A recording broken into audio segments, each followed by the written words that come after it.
바다의 기별. 모든 닿을 수 없는 것들을 사랑이라고 부른다. 모든 품을 수 없는 것들을 사랑이라고 부른다.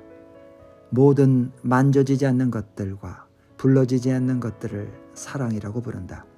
모든 건널 수 없는 것들과 모든 다가오지 않는 것들을 기어이 사랑이라고 부른다. 내가 사는 마을의 공릉천은 파주평야를 구불구불 흘러서 한강 하구에 닿는다. 여름 내 그 물가에 나와서 닿을 수 없는 것들과 불러지지 않는 것들을 생각했다. 마침내 와서 닿는 것들과 돌아오고 또 돌아오는 것들을 생각했다. 생각의 나라에는 길이 없어서 생각은 겉돌고 헤매었다. 생각은 생각되어지지 않았고 생각되어지지 않는 생각은 아프고 슬펐다. 바다는 멀어서 보이지 않는데 보이지 않는 바다의 기별이 그 물가에 와 닿는다. 김포반도와 강화도 너머의 밀물과 썰물이 이 내륙 하천을 깊이 품어서 숭어떼들이 수면 위로 치솟고 호기심 많은 바다의 새들이 거기까지 물을 따라 날아와 갯벌을 쑤신다. 그 작은 물줄기는 바다의 추억으로 젖어서 겨우 흐른다. 보이지 않는 바다가 그 물줄기를 당겨서 데려가고 밀어서 채우는데 물 빠진 갯벌은 젖어서 질퍽거린다.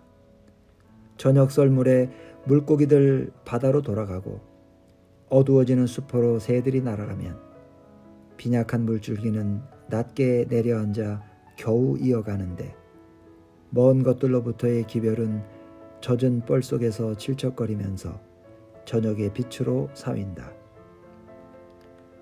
가을은 칼로 치듯이 왔다. 가을이 왔는데 물가의 메뚜기들은 대가리가 굵어졌고 굵은 대가리가 여름 내 햇볕에 그을러 누렇게 변해 있었다.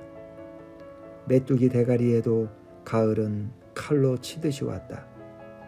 그것들도 생로병사가 있어서 이 가을에 땅 위의 모든 메뚜기들은 죽어야 하리.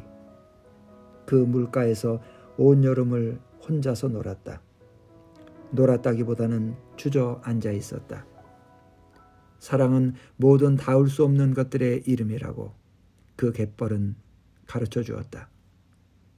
내 영세한 사랑에도 풍경이 있다면 아마도 이 빈곤한 물가의 저녁 썰물일 것이다.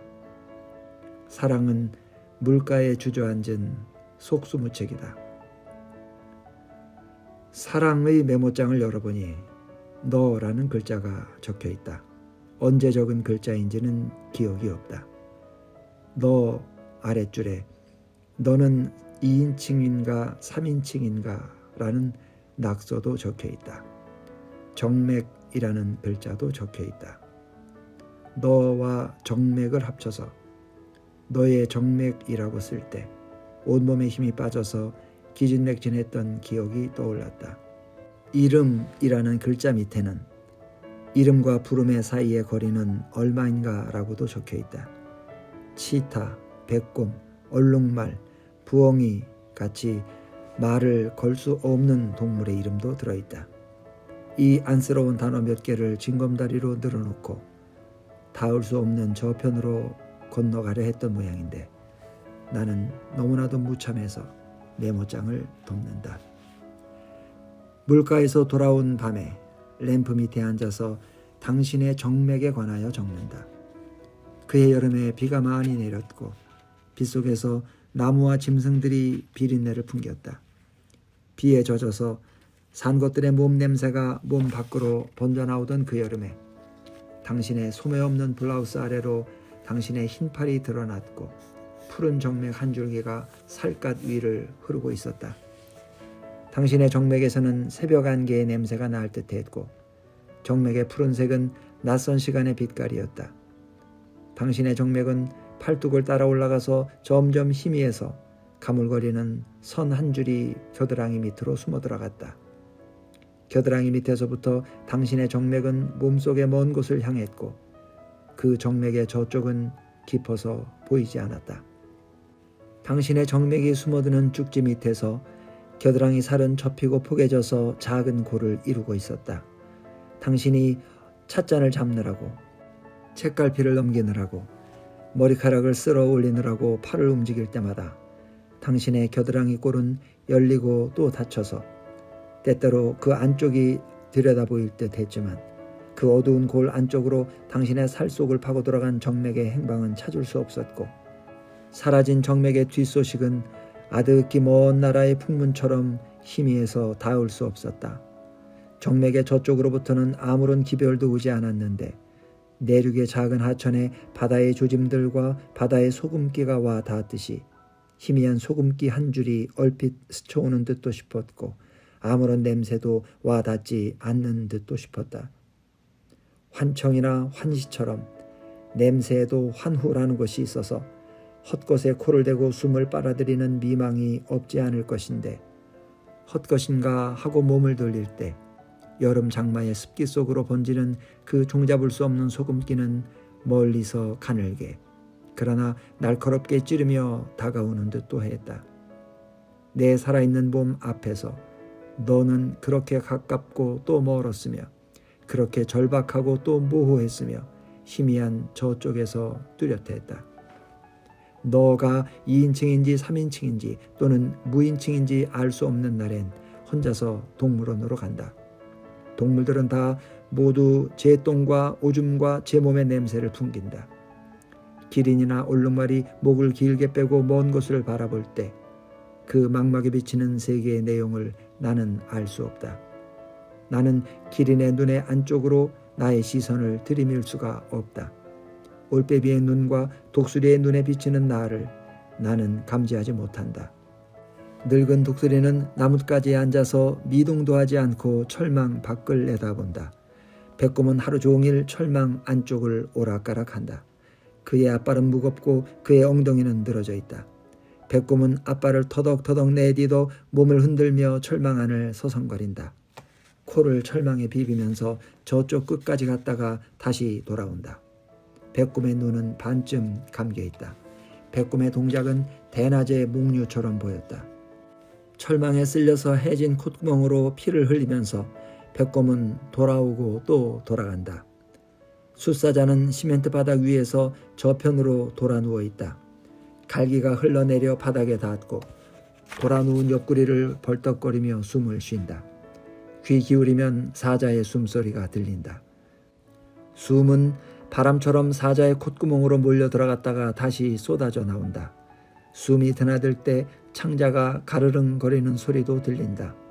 늙은 사자의 숨소리는 불균형하고 숨쉬는 옆구리는 힘들어 보인다.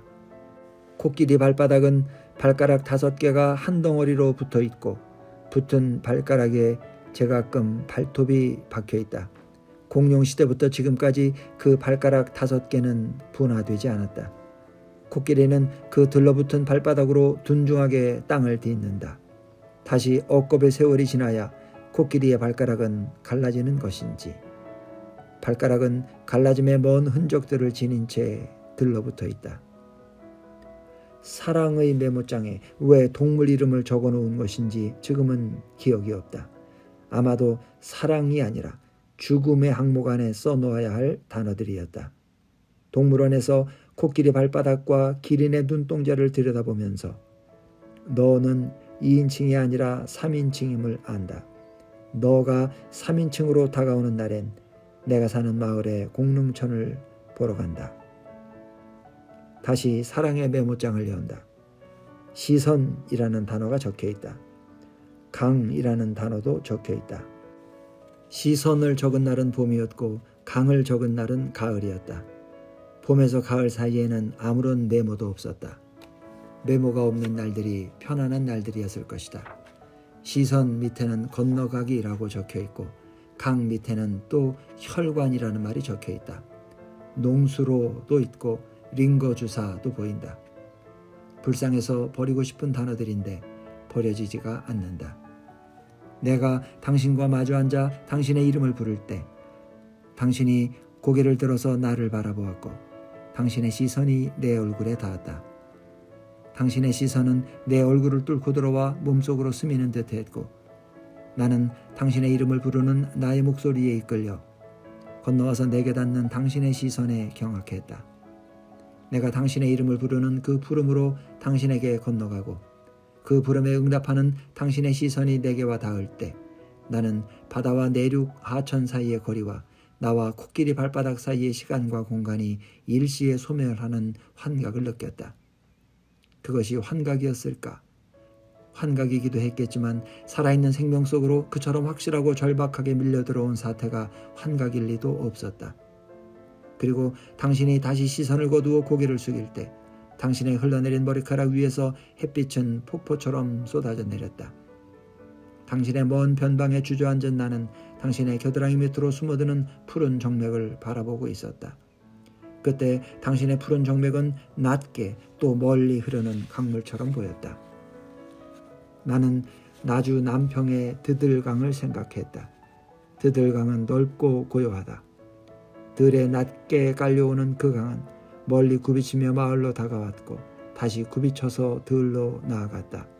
강 안에 둑이 없어서 수면은 농경지에 잇따았고 굽이치는 안쪽으로 물풀이 우거져 새들이 퍼덕였다. 느리게 다가오는 강은 강가에 앉은 자의 몸속을 지나서 흘렀다. 저녁이면 노을이 풀리는 강물은 붉게 빛났고 강물이 실어오는 노을과 어둠이 몸속으로 스몄다. 당신의 겨드랑이 속으로 사라지는 당신의 정맥이 저녁 무렵의 강물처럼 닥쳐올 시간의 빛깔들을 실어서 내 몸속으로 흘러들어오기를 나는 그 강가에서 꿈꾸었던 것인데 그때 내 마음의 풍경은 멀어서 보이지 않는 바다의 기별을 기다리고 또 받아내는 공릉천과도 같았을 것이다. 공릉천은 살아서 작동되는 물줄기로 먼 바다와 이어져 있다.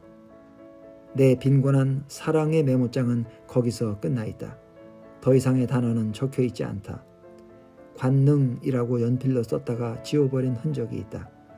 아마도 닿아지지 않는 관능의 슬픔으로 그 글자들을 지웠을 것이다. 너의 관능과 나의 관능 사이의 거리를 들여다보면서 그 두 글자를 지우개로 뭉겨버렸을 것이다.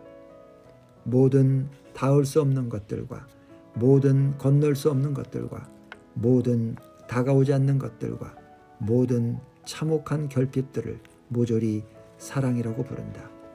기어이 사랑이라고 부르는 것이다.